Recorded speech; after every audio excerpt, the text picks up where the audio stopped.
ကျွန်တော်တို့အားလုံးလွဲမားစွာမှတ်ယူနေကြတဲ့အယူအဆတစ်ခုရှိပါတယ်။ဒါကတော့ကျွန်တော်တို့ပါဝန်းကျင်မှာရှိနေတဲ့အရာဝတ္ထုတွေကိုကျွန်တော်တို့တွေ့မြင်နေရတယ်ဆိုတာကကျွန်တော်တို့မျက်လုံးကအလင်းတစ်မျိုးကိုထုတ်သွားလို့အဲ့ဒီအလင်းကနေအဲ့ဒီအရာဝတ္ထုတွေကိုတွားထိလိုက်တဲ့အခါမှာကျွန်တော်တို့ကမြင်နေရတာဆိုပြီးထင်နေကြတာပါ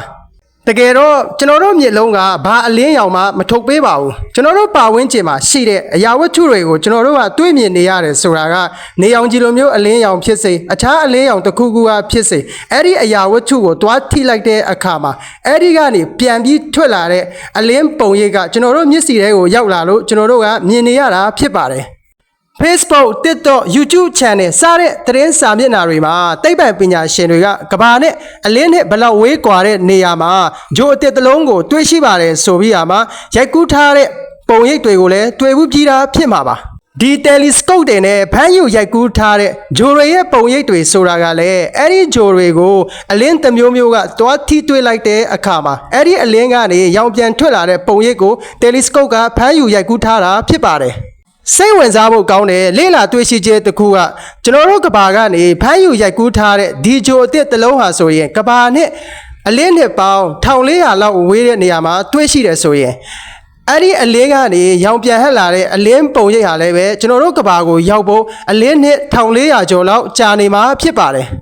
ဒါကြောင့်ဂျိုတစ်လုံးရဲ့ပုံရိပ်ဆိုတာကသူ့ရဲ့အတိတ်ကိုပဲတွေ့ရတာကိုပြောတာဖြစ်ပါတယ်ဒီအလင်းနဲ့1400အကွာမှာတွေ့ရှိပါတယ်ဆိုတဲ့ဂျိုအတစ်တစ်လုံးဟာဆိုရင်သူ့ရဲ့အလင်းပုံရိပ်ကဘာမြေပေါ်ရောက်လာဖို့အတွက်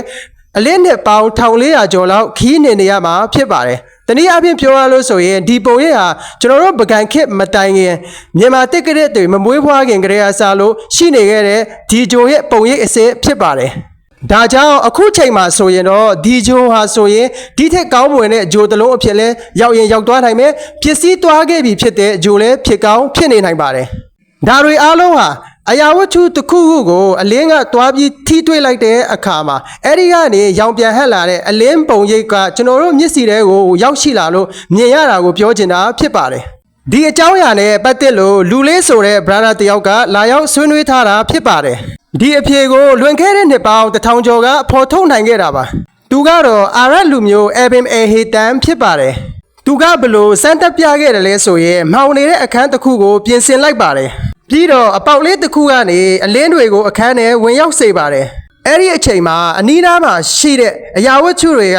အလင်းအပေါက်ကနေတဆင့်နိုင်ရန်ပေါ်မှာအပေါ်အောက်ပြောင်းပြန်အနေနဲ့ပေါ်လာတာကိုသူတွေ့ရှိသွားပါတယ်ဒါတွေအားလုံးဟာအပြင်မှာရှိနေတဲ့အရာဝတ္ထုတွေကိုအလင်းကနေတွားပြီးထိတွေ့လိုက်တဲ့အခါမှာအဲ့ဒီကနေရောင်ပြန်ဟက်လာတဲ့အလင်းပုံရိပ်ကနိုင်ရန်ရဲ့အပေါက်ကနေတဆင့်ဝင်ရောက်လာပြီးနိုင်ရန်ပေါ်မှာအပေါ်အောက်ပြောင်းပြန်အနေထားနဲ့ပေါ်ပေါက်လာရတာဖြစ်ပါတယ်အဲ့ဒီအချိန်မှာသူသိရှိလာတာကကျွန်တော်တို့ပါဝန်းကျင်မှာတွေ့မြင်နေရတဲ့အရာတွေဟာကျွန်တော်တို့မျက်လုံးကထုတ်တဲ့အလင်းတစ်မျိုးကြောင့်မြင်ရတာမဟုတ်ပဲ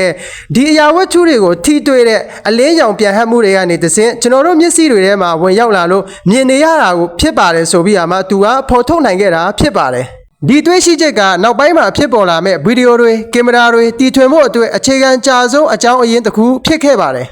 ဒါကြောင့်ဗီဒီယိုတွေဓာတ်ပုံတွေဆိုတာကလည်းအရာဝတ္ထုတွေကနေရောင်ပြန်ဟက်လာတဲ့အလင်းပုံရိပ်ကိုဖမ်းယူပြီးမှတ်တမ်းတင်ထားလိုက်တာပဲဖြစ်ပါတယ်ဒီလိုမျိုးဗီဒီယိုတွေကိုစစ်ပြီးလေ့လာနိုင်ဖို့ကျွန်တော်ရဲ့ channel လေးကို subscribe လုပ်ပြီးခေါင်းလောင်းလေး